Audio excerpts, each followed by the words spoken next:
And now we're going to shift to Mark Ackland. Mark, how are you? Good. Everything's good. I feel good. Your health is good. You're in quarantine. My health is good. I'm not in quarantine. Okay. I'm healthy. I'm good. I'm just storyboarding all day. Thankfully, I don't have to do it for 24 hours straight, like some people I know. But kudos, though. I commend you for But doing. you've definitely stayed up before for long nights. Oh yeah, yeah. Oh yeah. When you get in the animation industry, it's 24 hours a day. I don't know if anybody knows this, but so get used to it. But yes, a lot of late nights in animation for sure. And how do you kind of keep yourself motivated, like especially when you get tired, you've got a deadline coming up, and it's kind of late in the night. What kind of tips and tricks do you do? Uh Music, is a big one. Like I find that sometimes when I'm storyboarding a sequence, especially if it's late at night, I'll try to find music that I feel fits with the sequence that I'm working on, and I find that helps be like the little bit of a soundtrack as I'm animating or as I'm storyboarding this thing, and that kind of helps keep me awake and keep me focused through the night. But that's my biggest Nice. late night tip. That and coffee. Coffee, Coffee. without a doubt, coffee. Yeah. And what about like if you've got like a long stretch ahead of you? Are there things you do throughout? Is there like getting up, exercise, things like that? No, no exercise. But no, especially talking when we're dealing with a tight a tight time frame, is often what I'll do is if I have a sequence ahead of me that I know has to get done, I will try to get through this thing relatively quickly and just hit all the emotional points and get through it. And if I'm lucky enough to have time at the end, I'll go back through it and tighten it up. So that would be a word of advice to your students here: is just let's just get a pass of this thing as quickly as possible. You can fine tune it later, but that's better than half of it being done really perfect as opposed to the whole thing just being done and cohesive and as like a little film. So that's So you, generally how I like to work. In almost in layers. Like you do a rough pass and you keep kind of tightening up and fixing it and cleaning up as you go along, just so you can get your kind of message out. even if it's just small little quick thumbnails, just something to communicate where they're going. Yeah, like I'm really guilty, and I'm guilty of this, of like I'll do a drawing, and if I don't like it, it'll kill me not to fix it right there. But you have to fight that temptation and just get it through, because one drawing is just such a small little piece in your film.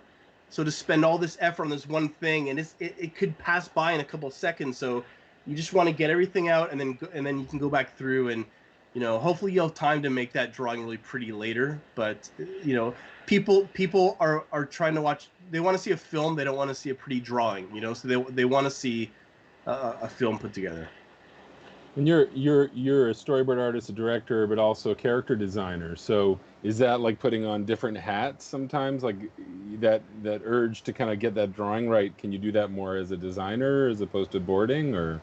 Yeah, yeah, maybe. I haven't done designs in quite a while, but that's definitely when you're a designer, your job is obviously to design design a character or a background, and you could spend all day on like a few characters. Whereas when you're storyboarding, you know, you just don't have that time. So it's almost a bit of a hindrance if you've been a designer, because you're used to just like micro focusing in on little areas and cleaning them up. Whereas storyboarding, it's like you just gotta hope that what you're drawing is enough information there that when it gets to the designer, he or she will be able to kind of, you know, round the edges and figure it out. So yeah, yeah. And then when you're getting a scene done, like you've either gotten the script, you've had a conversation with the director, and you kind of storyboard out a quick pass of the scene. You kind of like do your own self edit before you pitch, and then when you pitch, um, does things change automatically, like because you're communicating it now in a pitch in a different way? Like, kind of I'm trying to think about how to communicate to the teams. At what point do they pitch versus how do they know if their idea is working or not? Well, I wouldn't spend a whole ton of time second guessing your work. I think that, if you have a story in mind, I think what you have to do is as a, at least as a storyboard artist or a director, is like almost like watch this script or story in your mind and picture it as an already existing movie. And how would you picture this script going? And then you just gotta kind of translate that to the board. And again, like don't spend a lot of time, especially when you're working with a team, like questioning what you're doing. You just get a pass out, because this is a collaborative effort. So even if you went back and changed it exactly how you wanted, you're working with a group of people, and they're all going to have their kind of say in it as well. So again, I would just stress, especially when you got only 24 hours, just get the thing out, get it in front just so you can show people, and then you can collaborate with everybody.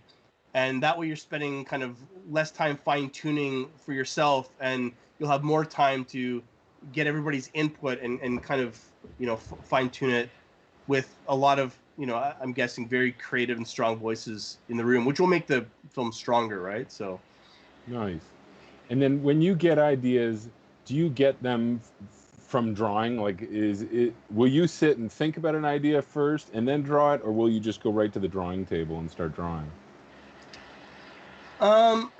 Well, the way I work is, I think just what everybody draws digitally now, but I find there's a hindrance with drawing digitally because you can zoom in and you can zoom out, and they can just copy and paste this little thing. There's all these little noodly things that add up over time, like as far as eating your time. So I'll always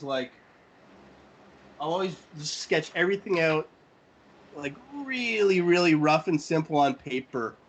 Nice. Just because it's so unforgiving. It's literally just, these are just like throwing my ideas down, and it's almost to a point where I could show this to somebody. They might not even be able to understand what it means, but to me, I get that, okay, I want to do this shot, I want to do this pose, and I find that's the fastest way for me, without getting too noodly in the digital realm first, and then I'll do it all digitally once I'm kind of happy with the way things are working on paper. Nice. And after the conversation with the director or whoever you're talking to, then you can kind of formulate it more and then start noodling it more. Well, yeah, once the director says it's all terrible, start over, do it again.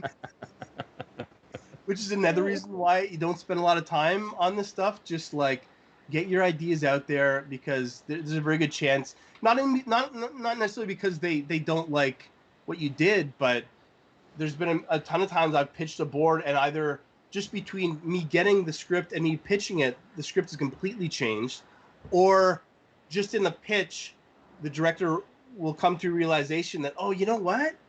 Now that I see it, it would be better done this way. So it's not even a matter of whether or not they like your work. It's just, this is a collaborative effort. It's a creative effort, and it's ever changing. Like, especially in features, the movie will be reboarded, oh my God, 7-8 times completely from beginning to end, and this, what was the script to the final point just gets completely torn apart and moved around just in the storyboard phase. It's when storyboard phase is when you can tell if what's working.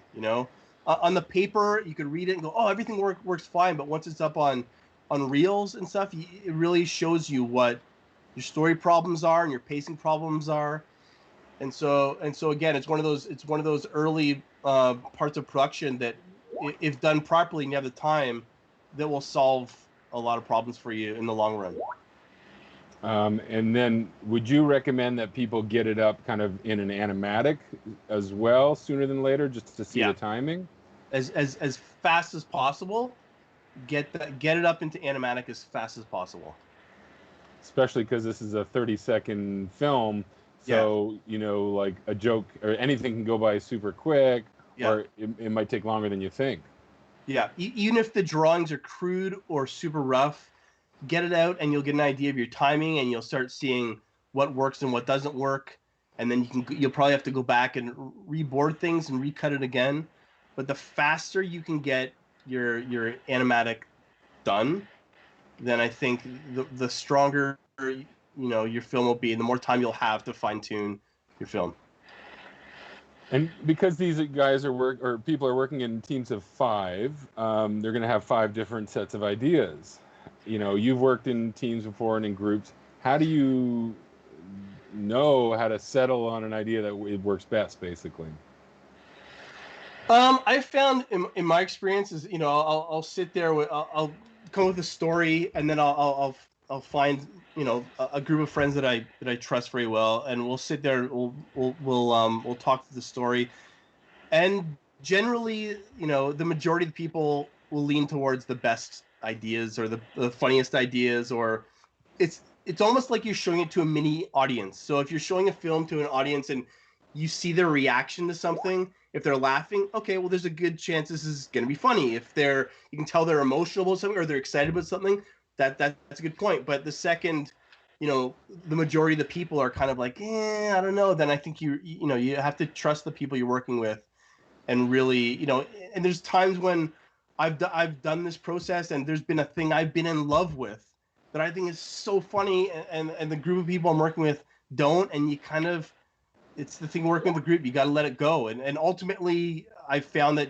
generally they were right, like especially if you're working with a group of people that you trust and that you appreciate. I find it's different if you don't respect the people you're working with. That's a totally different story, but hopefully all these groups today are people that respect each other and appreciate each other's ideas, and then you'll run into that problem. And if they can't agree, it's just like a fight to the death. Is that the next way that storyboarders do it? Yeah, you make a ring, and everybody's got to get in it, and the last person standing gets to decide what happens, basically. Makes sense. Yeah. Mark, we're going to take some Q&A from the audience if they have any pretty soon. But before we do, is there anything that you want to say to the groups in terms of tips or tricks or last-minute advice as they get through this crazy contest? Just, I guess, especially at the beginning, don't be precious about anything, about any ideas or any designs. Just, again, get the thing up, what they call getting up on reels, is getting your animatic out. I think is probably the most important thing. But also just like have a lot of fun. The reason why we do animation is because it's fun and engaging, and there's nothing better than seeing something that doesn't exist, and then it's done and it's beautiful, and it's been a collaborative effort between everybody.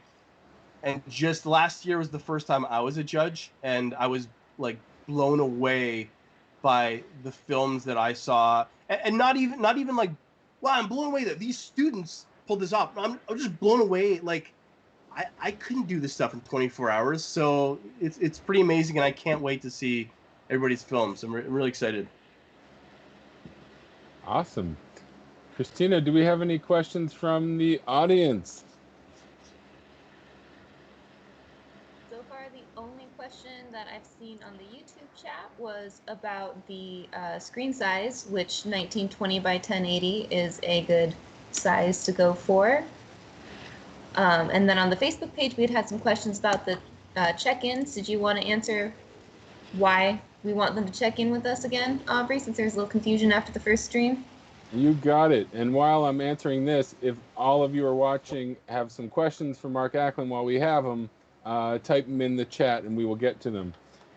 So the idea with the check-ins, everyone, is to see all the teams and how you're doing. Really just join the group, write out questions if you have them, but then post pictures of your team and anything you guys are, any moments you guys are having. If you have a video of a discussion that you thought was interesting, even an argument like Mark's idea of getting you all in the ring and fighting to the death, get that on video. Why not?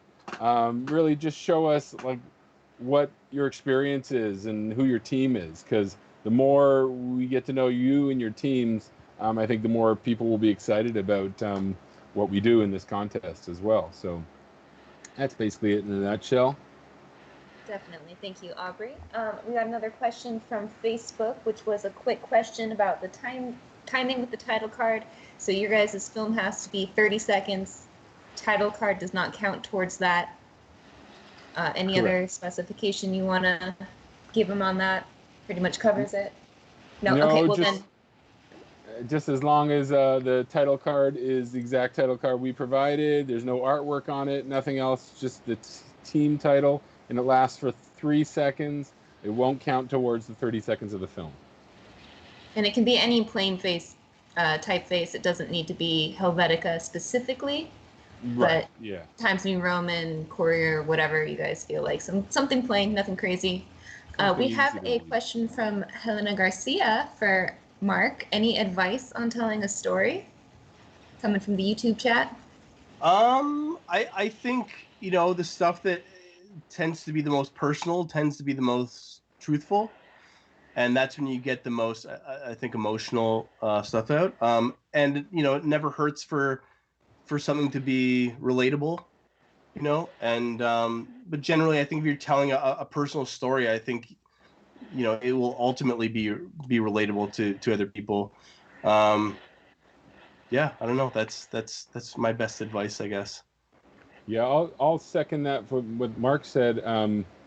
Because everyone is in a different region around the world, you will all have totally different experiences dealing with this pandemic.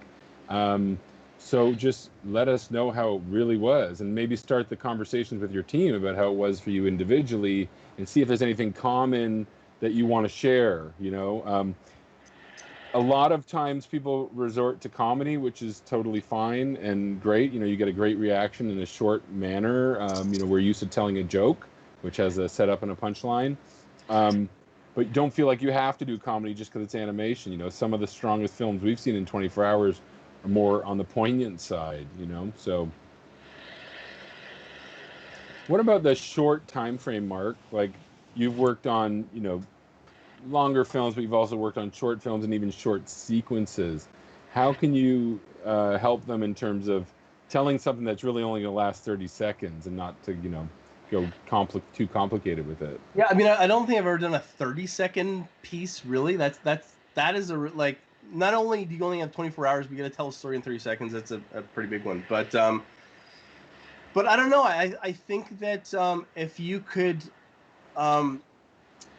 introduce your character in the fastest way possible, in the most clever way possible, and just make sure that you feel something for that character, which is it's hard, it's like you could do beginning, middle, and end in 30 seconds is a tricky one, and I think those tend to work best for probably comedic, because you kind of set up a joke and then give them a punchline. You can do it in 30 seconds. I think for the stuff that's a little more dramatic, it's like a slice of life kind of thing, where I think it could just be a moment that's affected you, that doesn't necessarily need like a solid beginning, middle, and end, but is just like a moment of your life that it's funny because like you try to give this advice, but you got to be a little general because it's being spread across so many people.